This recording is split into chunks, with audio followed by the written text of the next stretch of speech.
تاني برضه الموضوع تاني. خلاص بقى نطينا على الموضوع التاني. هل اجريت اول اتصال برئيس سابق مبارك تطالبه بالتنحي؟ مش انا اللي اجريت الاتصال. مين اللي اجرى اول اتصال؟ حضرتك كنت موجود في الغرفه اللي كان فيها السيد عمر سليمان. ايوه طبعا انت بتقولي اسرار، طب ما انا اللي قايل لكم الاسرار دي. ما انا بسال حضرتك، معلش بنسال اسئله مكرره كتير. مين اللي اجرى اول اتصال؟ اللي اجرى اول اتصال واخر اتصال واتصال وسطاني وكله رئيس المخابرات العامه السيد عمر سليمان، السيد النائب ساعتها. وقال له يا ريس، قال له ايه؟ كنت حضرتك قاعد وسمعت المكالمه دي.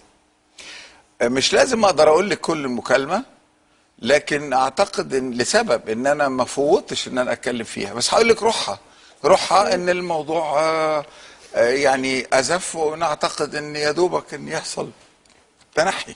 هل جادل؟ الحقيقه لا. السيده سوزان مبارك جادلت؟ خدت التليفون واتكلمت؟ تليفون؟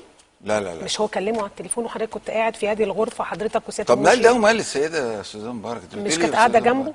انا بسال اسئله يعني. انت عارفه انها كانت قاعده جنبه؟ لا انا بسال.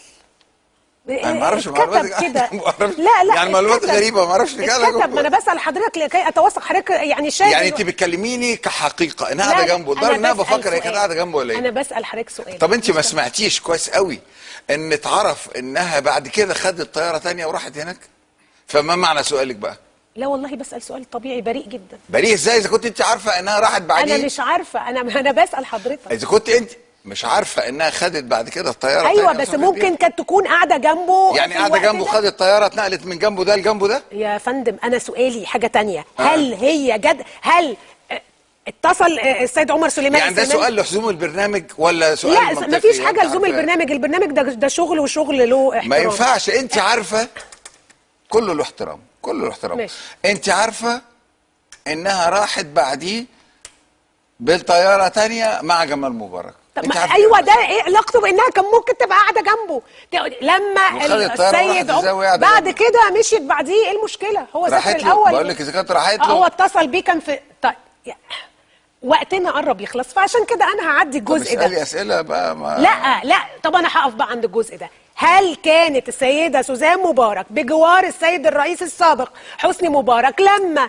اتصل بيهم السيد عمر سليمان وقال يا ريس احنا شايفين انك خلاص الموضوع خلص؟ جواره معنويا ولا جواره ماديا كده؟ لا فيزيكلي يعني. فيزيكلي خدت التليفون وجادلت؟ انا بسال السؤال ده ولا لا؟ اجابه نعم او لا. هريحك. انت عارفه كويس قوي الاجابه. انا اعرف الاجابه منين وانا كنت موجوده؟ حضرتك اللي كنت موجوده. لانك عارفه انها سافرت له بعديها بساعتين. ده كلام اتكتب. ايوه لا حول ولا قوه. هو كان في مكان اخر، كان في شرم الشيخ وقتها. اظن انه كان في شرم الشيخ. طيب كده وضح. حد تاني جادل الموضوع ولا بس هو كان الرئيس السابق مبارك؟